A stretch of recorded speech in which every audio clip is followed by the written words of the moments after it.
Quando a gente está falando do território, é da nossa casa, da nossa história. Então a gente cuida da casa, a gente cuida da história. A gente luta pela liberdade da mulher, a gente também luta pela liberdade, pelo livre arbítrio das palmeiras também. Essas comunidades estão inseridas num contexto histórico de áreas de mineração, de monocultivos de eucalipto em escala industrial e também de agropecuária com empresas latifundiárias. Então, as tensões que elas vivem não são poucas.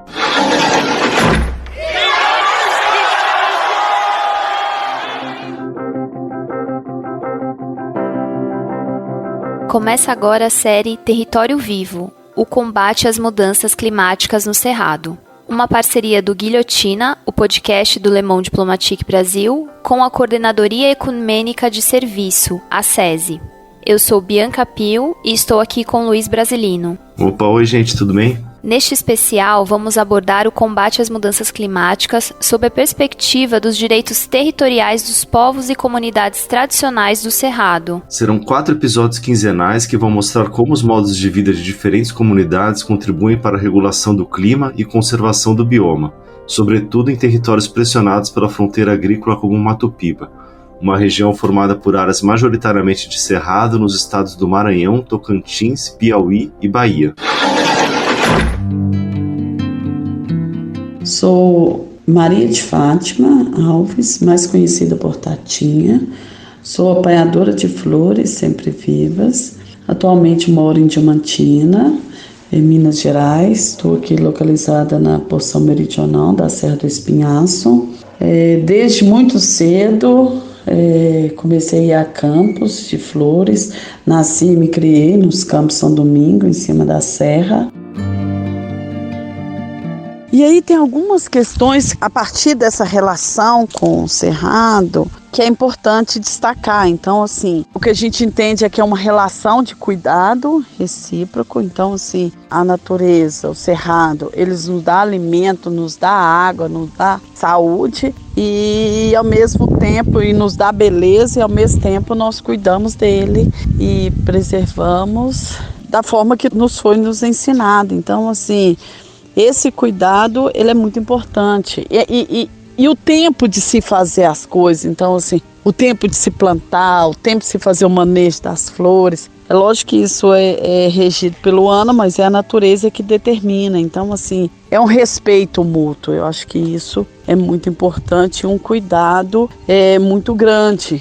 Então assim, cuidado com as águas, com as plantas, com os animais, porque é de onde a gente tira o nosso sustento, né? Então essa relação ela é muito forte. E quando a gente está falando do território, é da nossa casa, da nossa história. Então a gente cuida da casa, a gente cuida da história. A gente cuida de um pedaço da gente que está fora ali do corpo, né?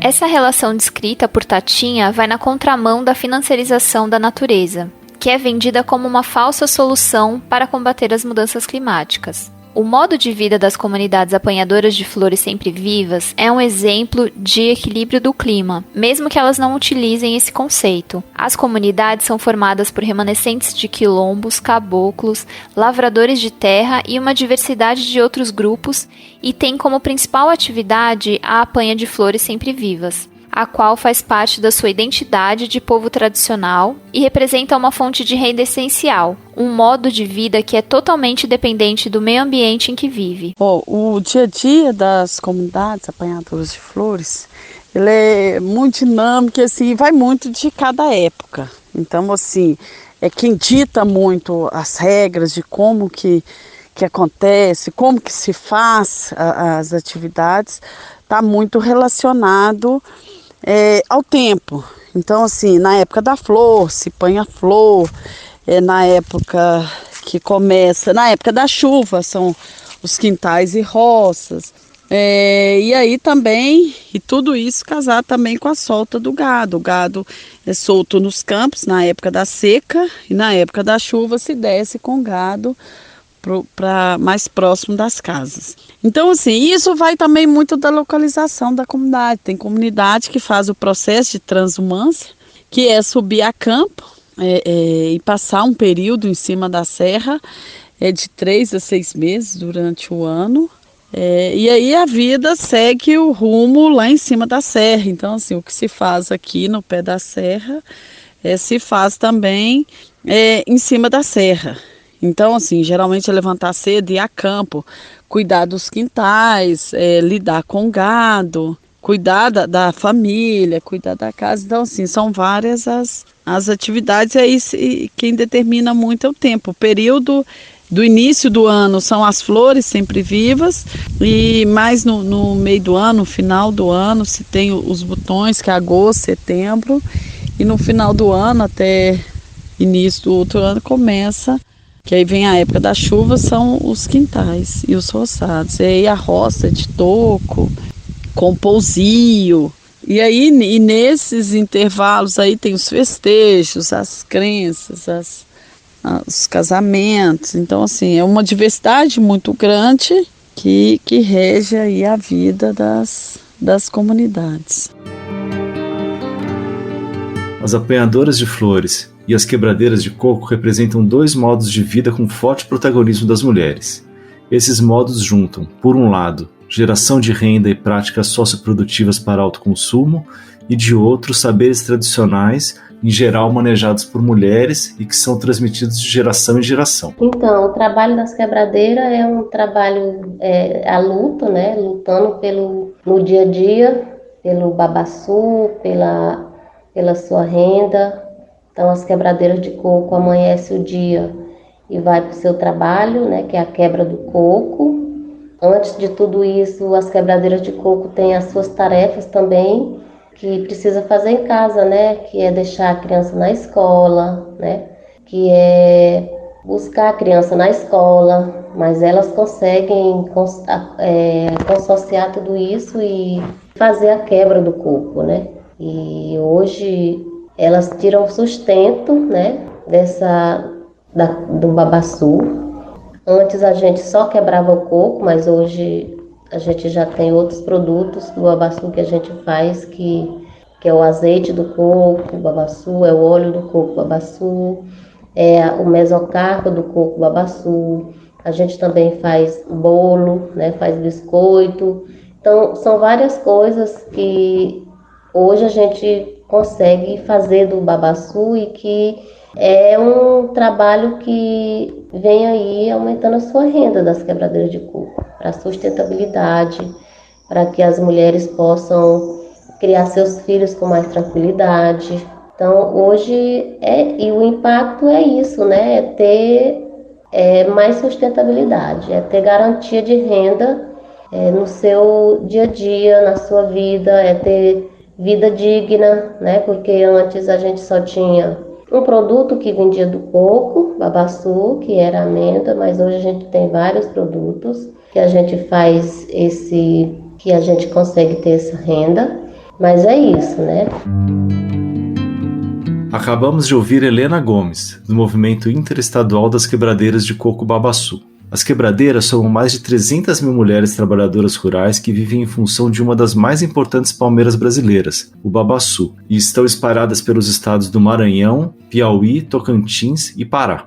Tanto as apanhadoras de flores quanto as quebradeiras de coco nos provocam a repensar ideias convencionais de território, já que coletam e manejam paisagens repletas de babaçuais e plantas medicinais, mesmo que estejam além de suas terras sobre as quais têm posse direta. Esses saberes tradicionais se materializam em uma relação na qual a natureza e os povos tradicionais se confundem. Elas são partes da natureza, não estão separadas dela. As quebradeiras enxergam a palmeira como uma mãe. Hoje a gente tem uma visão muito grande assim de o que significa a palmeira hoje para a gente, né?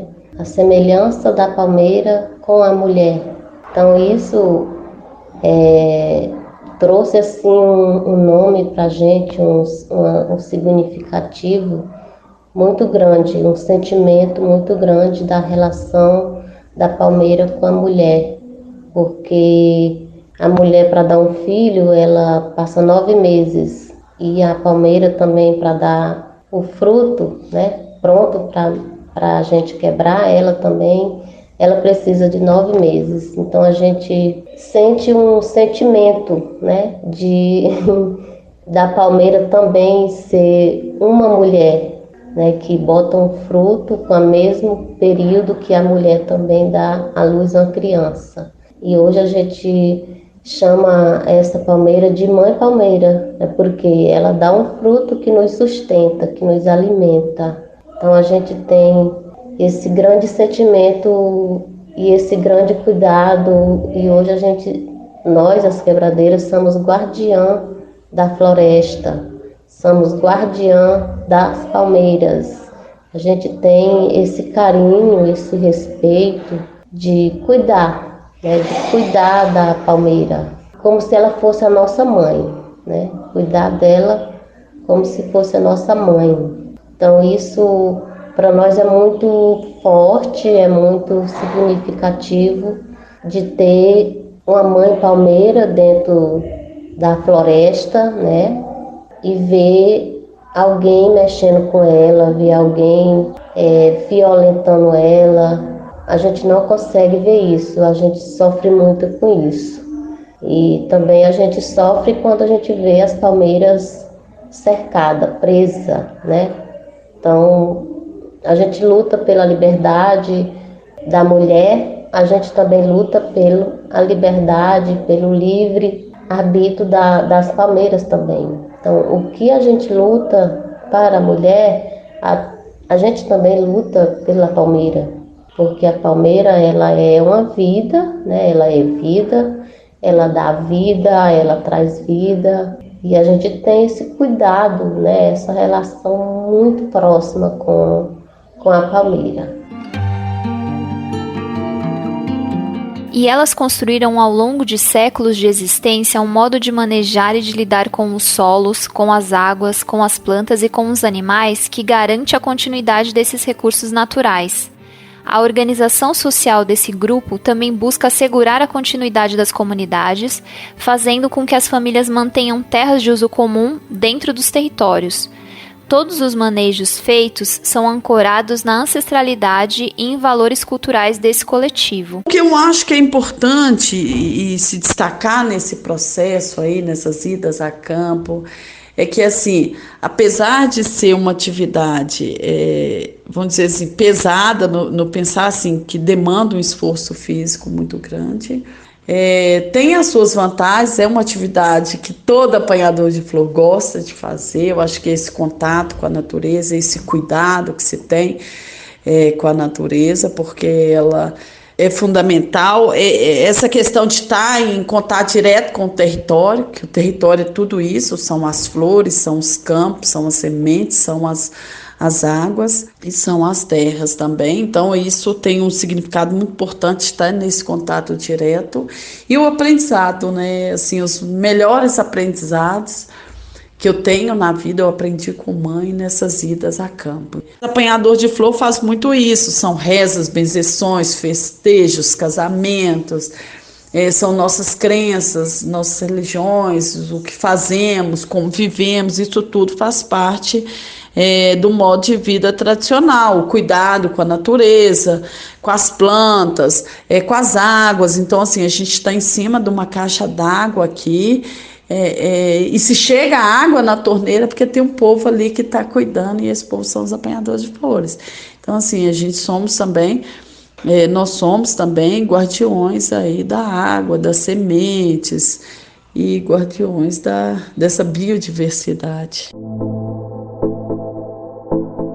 Mas é isso. Apesar de todo esse trabalho para manter o cerrado em pé, tanto as apanhadoras de flores como as quebradeiras de coco-babaçu enfrentam muitas ameaças e desafios para permanecer em seus territórios. O avanço da monocultura, projetos de mineração e até mesmo unidades de conservação têm impressionado as comunidades e dificultado a continuidade de seus modos de vida. Vamos ouvir agora a pesquisadora Fernanda Testa Monteiro, que atua em conjunto com as comunidades de apanhadoras de flores. Ela fala pra gente sobre os problemas enfrentados por essas comunidades. Bom, não são poucos os desafios, né? Essas comunidades estão inseridas num contexto histórico de áreas de mineração, de monocultivos de eucalipto em escala industrial e também de agropecuária com empresas, né, latifundiárias. Então, as tensões que elas vivem não são poucas de garantia e manutenção dos seus territórios, né, tradicionais. Ao mesmo tempo, elas também duelam com a face oposta complementar dessa lógica de produção industrial, né, que é a compensação desses empreendimentos capitalistas por parques naturais, federais e estaduais, né? Então, essa compensação ambiental feita, né, e forjada para beneficiar esses empreendimentos, elas se sobrepõem, os parques naturais estão sobrepostos às terras comunitárias, impondo várias medidas restritivas e, em muitos momentos, gerando tensões e conflitos muito altos com o modo de vida dessas comunidades. E um problema muito sério é o olhar desses órgãos ambientais de não reconhecer essas comunidades nem como sujeito de direitos, nem como profundamente conhecedoras de como manejar e conservar o cerrado. Essas comunidades, se você analisar, é comum que as unidades de conservação estejam nas diferentes partes do Brasil sobrepostas a terras indígenas, a territórios quilombolas e a terras de comunidades tradicionais. Isso não é uma coincidência por mero acaso. Isso é porque essas comunidades detêm modos de vida e conhecimento com uma capacidade elevada de conservação do cerrado e de todos os demais biomas. Então, o confronto que se dá gera alta tensão também com os parques naturais, porque os parques naturais são unidades de conservação de proteção integral, ou seja, elas impõem uma série de restrições, inclusive de permanência das comunidades nas suas terras ancestrais. Isso gera uma elevada tensão. A organização e a união das comunidades ajudam a garantir resistências e algumas vitórias também, como é o caso da Lei do Babaçu Livre. Outra maior conquista que a gente teve e avanço dentro do MICB no estado do Piauí foi a Lei Babaçu Livre. A lei estadual, hoje, que a gente conseguiu no estado do Piauí, que é um sonho para o MICB, a gente sonha. E a gente conseguiu esse sonho no Piauí, a gente também conseguiu realizar esse sonho no estado de Tocantins, mas a gente ainda sonha os outros estados, né, que tem o Maranhão e o Pará ainda, que a gente está nessa luta da Lei Babaçu Livre, né, e na luta aí pelos territórios, né, das quebradeiras de coco Babaçu, que até agora a gente conseguiu um território titulado no estado do Piauí. E esse a gente quer muito nos nossos objetivos do MICB, até 2028 aí ter uma meta de mais territórios de quebradeiras tituladas. Mas esses que eu citei agora foi avanços significativos para o MICB, para as quebradeiras de coco Babaçu, que a gente teve no estado do Piauí com a lei, no estado do Tocantins também com a lei. A lei reconhece como patrimônio cultural do estado do Piauí as atividades tradicionais de coleta e quebra do coco babaçu, bem como os produtos delas decorrentes e seu modo tradicional de produzir. Além disso, garante o livre acesso das quebradeiras em qualquer imóvel com babaçuais, seja ele público ou privado. Isso é uma das principais demandas dessas comunidades. Atualmente, existem 22 leis aprovadas no âmbito estadual e municipal nas regiões de atuação do movimento das quebradeiras, de acordo com a Rede Cerrado. Pois é. No caso das apanhadoras de flores, o sistema de agricultura tradicional praticado por elas foi reconhecido como o primeiro patrimônio agrícola do Brasil pela FAO, a Organização das Nações Unidas para a Alimentação e a Agricultura. O processo, ele foi participativo, então assim, quando a gente recebeu, passou por tudo isso e teve a resposta de que seria os primeiros dias no Brasil, primeira coisa foi reunir com a coordenação da Codesex para a gente discutir se aceitaríamos ou não essa proposta, se iria embarcar nisso. Era uma novidade para todo mundo, a gente não entendia. o que daria esse processo, e aí a gente foi entender melhor o que seria esse reconhecimento e o que ele traria para os apanhadores de flores, além da visibilidade, que só a visibilidade talvez não seria o processo mais interessante no momento. Então, assim, foi uma decisão política, coletiva, e aí uma coisa que a gente não abre mão de todo o processo é do protagonismo da Codesec, seria um processo das comunidades apanhadoras de flores e ela seria protagonista. Acho muito importante frisar a necessidade da gente compreender essas comunidades como também portadoras desse legado, desse patrimônio agrícola, mas que elas seguem domesticando espécies. Então, se hoje a gente tem uma gama de espécies como arroz, feijão e tantas outras que fazem parte da nossa cultura alimentar em Minas e no Brasil, é porque por décadas e centenas de anos, milhares de anos, comunidades como essas domesticaram e criaram as condições de produzir, né, esses alimentos, essas plantas que são a base da nossa alimentação, e também os animais, né? E elas seguem fazendo isso. São os grupos de povos, comunidades tradicionais que seguem domesticando espécies. Então nós estamos falando de algo muito nobre e importante para a humanidade. É o devir da alimentação humana. E ao mesmo tempo são elas que conservam essa diversidade alimentar de verduras, frutas e inúmeras espécies alimentares que nós temos diariamente no nosso prato, né? Dentro do Brasil e em outras partes do mundo também.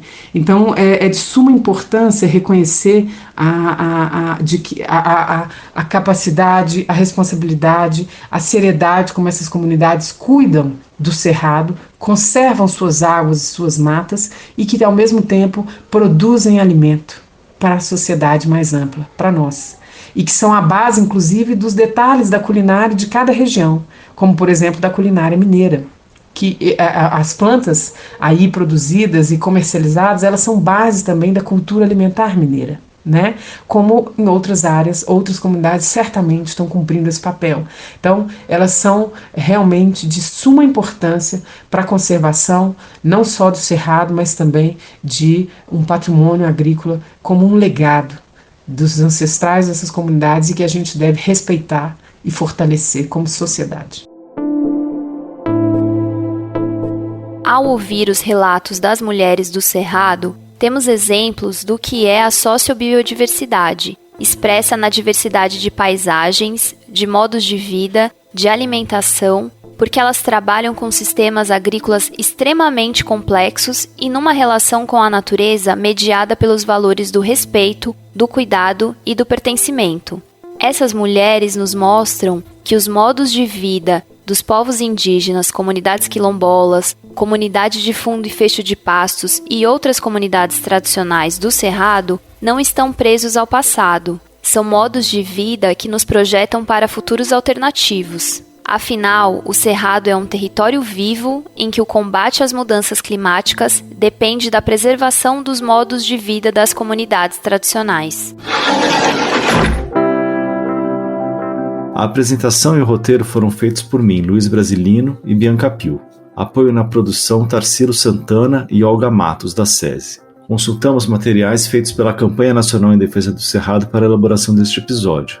Saiba mais em campanhacerrado.org.br. E para conhecer o trabalho da SESI, visite sesi.org.br. Esperamos que tenham gostado. Sigam acompanhando Guilhotina. No segundo episódio da série, vamos falar sobre a resistência das comunidades de fundo e fecho de pasto no oeste da Bahia. Série especial Território Vivo, o combate às mudanças climáticas no Cerrado. Uma parceria do Guilhotina, o podcast do Le Monde Diplomatique Brasil, com a Coordenadoria Ecumênica de Serviço, a SESI. Apoio técnico, Rádio Tertúlia, com edição de Beatriz Pasqualino, sonorização de André Paroche e suporte executivo de Raíssa Lazzarini.